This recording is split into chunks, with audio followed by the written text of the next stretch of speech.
దేవుని పేరిట అందరికీ వందనాలు. యేసుక్రీస్తుని నమ్ముకున్నందుకు మాకేంటి ఈ బాధలు, ఏంటి మేము ఇన్ని బాధలు అనుభవిస్తున్నాం అని అనుకుంటున్నారా? అయితే విను. ఎవడైనాను క్రైస్తవుడైనందుకు బాధ అనుభవించిన ఎడల అతడు సిగ్గుపడక ఆ పేరును బట్టియే దేవుణ్ణి మహింపరచవలెను. 1 పేతురు 4:16. యేసుక్రీస్తు వారిని నమ్ముకొని తరువాత ఇన్ని బాధలు వచ్చినాయి, ఇన్ని కష్టాలు పడుతున్నాం, మేము ఏ పరిస్థితుల్లో ఉన్నామో అదే పరిస్థితుల్లో ఉన్నాం, ఆ స్థితిలోనే ఉన్నాం, మా స్థితి మారలేదు అని మీరు అనుకుంటే అది మీ పొరపాటు.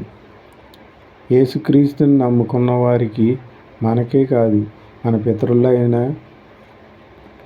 పేతురు, యోహాను, పౌలు గారికే ఎన్నో బాధలు అనుభవించి సువార్తను చాటించి వారు క్రైస్తవులైనందుకు ఎంతో ఆనందంతో జీవించడం జరిగింది.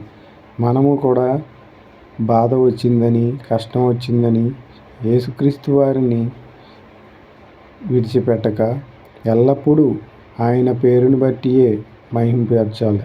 ప్రతి విషయంలోనూ కూడా దేవుణ్ణి మహింపరచాలండి.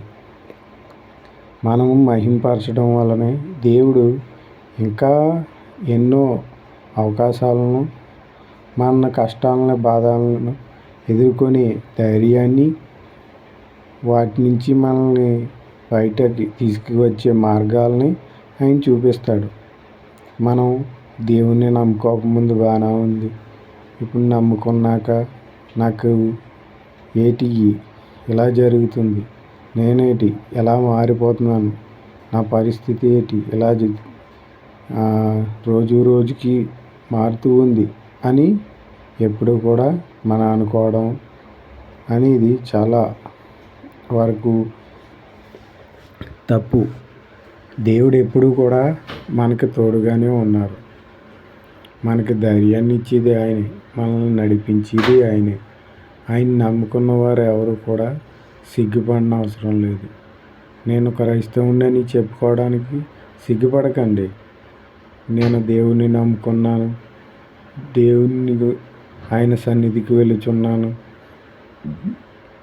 ఆయనే నా నిజ దేవుడు అని మీరు ధైర్యంగా చాటించవచ్చు. దేవుడు ఈ వాక్యాన్ని దీవించునుగాక. ఆమేన్.